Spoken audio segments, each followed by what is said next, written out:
4 morts après, 650 détenus après, 3 ans après, énormément de miliciens après, les FDS qui tirent sur le peuple. Après tout ceci, il vient nous dire qu'il n'a plus envie d'être candidat.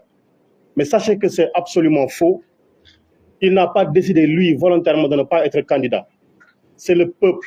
Nous n'avons jamais cessé de le rappeler. La souveraineté appartient au peuple et le peuple a décidé. Il a compris que le peuple allait marcher sur lui s'il décidait d'être candidat. Et il a si bien compris qu'aujourd'hui, dans sa manipulation, il est en train de dire, vous là qui étiez prêts à manifester, à dire, vous serez dans la rue, vous aviez deux seules choses qui pouvaient vous mobiliser. La première chose était ma candidature, ma troisième candidature. Et la seconde chose, c'était l'interdiction de candidature à Ousmane Sonko. Aujourd'hui, vous tous qui avez comme dénominateur commun l'opposition à ma candidature, restez chez vous. J'ai décidé aujourd'hui, en me prononçant, en disant que je ne serai pas candidat, je vais marcher sur Ousmane Sonko, je marcherai sur Pastef, je marcherai sur ses militants, je marcherai sur sa candidature, je le garderai en prison, je l'interdirai de candidater. Laissez-moi faire, laissez-moi m'occuper d'Ousmane Sonko. Voilà le message qu'il nous a lancé. Voilà comment il faudrait décoder le discours de Macky Sall hier. Et comment il est parvenu, on le verra parce qu'il est en train de lancer des menaces derrière, comme d'ailleurs il est coutumier des faits. Donc ce qu'il a dit hier, mais est d'une extraordinaire banalité, parce que je ne suis pas candidat, il savait très bien et pertinemment que la Constitution le lui interdisait. Et je dis, pour ceux qui ont décidé de lui faire confiance, mais gardez-vous de totalement lui faire confiance, parce que comme il a été dit tout à l'heure par Ngagne Demba Touré, il garde sous son coude 3 cartes, 3 coups qu'il peut nous faire au dernier moment. Et j'avertis les prochains candidats de l'APR, évitez de manger chez lui, évitez de boire son eau, il est capable de vous empoisonner et de dire comme nous n'avons plus de candidats, je reviens, et de le faire à la Ouattara.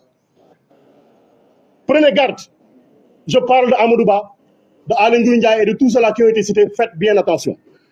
Si vous n'arrivez pas à gainer votre bouche d'invulnérabilité, ne mangez pas chez lui.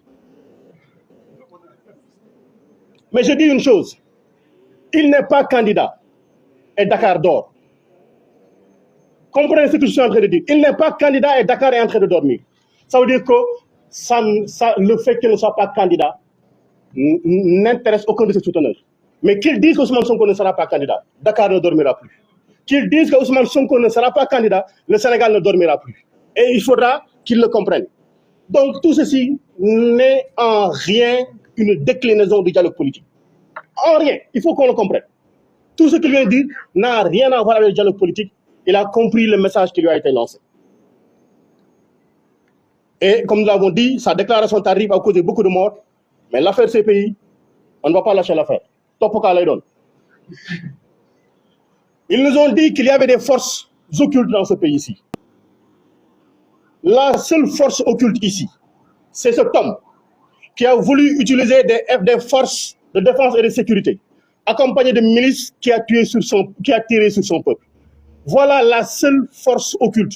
Et qui aujourd'hui, parce qu'elle est tellement occulte, elle a envoyé cette force occulte, une ministre des Affaires étrangères, se rendre dans tous les pays du monde, se rendre à l'Union européenne pour nous servir un mensonge éhonté que les gens n'ont pas fait, et ils n'ont pas fait 30 secondes pour la démentir. Force occulte. Il a dit les forces de défense et de sécurité ont tiré. Mais voilà, vous là qui êtes force de défense et de sécurité, on vous a donné la possibilité de tirer, vous avez tiré avec des balles réelles sur le peuple. Et aujourd'hui, on vous jette en pâture, on vous jette en charogne. C'est un avertissement qui vous est lancé. C'est un avertissement qui vous est lancé. Aujourd'hui, tu vois, moi, Biram Souleye Diop, parlant sur cette table, auguste table, invité de la conférence des leaders, j'ai dit la candidature du président Ousmane Sonko est une demande politique, est une demande du peuple. Elle ne dépendra aucunement d'un complot politique ou d'un complot judiciaire. Ousmane Sonko sera candidat, nous battrons campagne avec lui, il présentera son programme et si notre souhait, le bon Dieu l'accepte, nous, le président en 2024. Nous l'avons entendu faire ces menaces. Mais nous rappelons simplement que nous n'avons que faire de ces menaces. Nous n'avons que faire de ces menaces. Il n'a que 3 choses. La prison, la mort, la carrière. Il ne peut détruire que cela. Et ceux qui sont morts ne sont pas plus dignes que nous. Ceux qui sont en prison ne sont pas d'une fierté moindre que la nôtre. Et nos carrières, nous n'avons qu'en faire. Nous sommes des citoyens simples qui voulons lutter pour la démocratie. Et c'est l'occasion pour nous de rappeler que les exigences face à ce qu'il est en train de nous proposer, c'est que nous, on ne dialoguera pas avec un pistolet dans la bouche. Parce qu'avec un pistolet dans la bouche, on ne prononce pas des consonnes.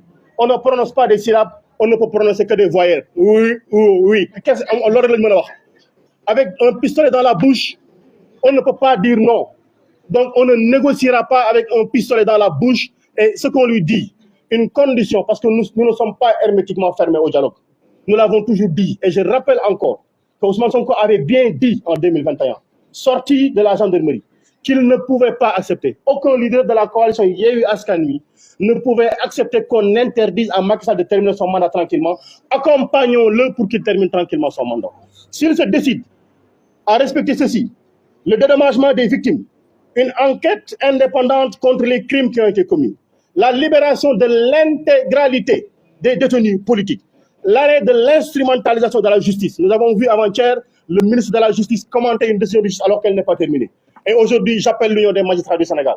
Elle s'est offusquée par les jours passés, par les mois passés, que des hommes politiques aient commenté des décisions de justice. Il faudrait qu'elle se lève pour nous dire est-ce qu'elle est d'accord que le ministre de la Justice commente une décision de justice. Aujourd'hui donc, nous voulons au-delà de tout ceci, que les barrières qui sont devant chez Ousmane Sonko soient enlevées totalement et intégralement, qu'il puisse marcher tranquillement, vaquer à ses occupations et nous-mêmes aller lui rendre visite tranquillement sans voir des hommes en tenue où c'est écrit police nationale. Des élections transparentes, inclusives et apaisées. C'est notre souhait le plus absolu. Si c'est son souhait, on s'entendra rapidement parce qu'il va arrêter ce qu'il est en train de faire. Si ce n'est pas son souhait, si son souhait reste d'éliminer Ousmane Sonko, il nous aura toujours en face de lui qu'il se prépare à nous mettre tous en prison. Nous rappelons aux Sénégalais, donc, tout ceci est que il nous a informé qu'il va introduire des modifications au niveau du code électoral et de la Constitution. En tout cas, nous, députés, nous attendons fermement de savoir qu'est-ce qu'il nous amène. On ne se prononcera pas sur le sujet. On attendra d'avoir les informations sur le contenu. Mais sachez-le, Constitution, du rido maïga, la Constitution, ce n'est pas le rideau d'un bar qu'on heurte à tout moment, qu'on soulève à tout moment et qu'on rabaisse à tout moment. Voilà la conclusion. Merci beaucoup. Merci, Madame Maïmouna Bousso. Après, Cheikh Lyoum.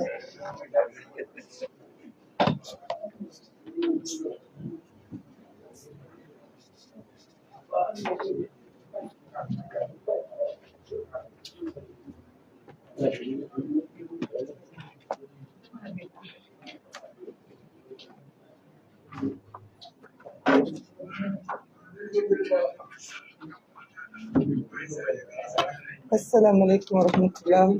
Bonsoir tout le monde.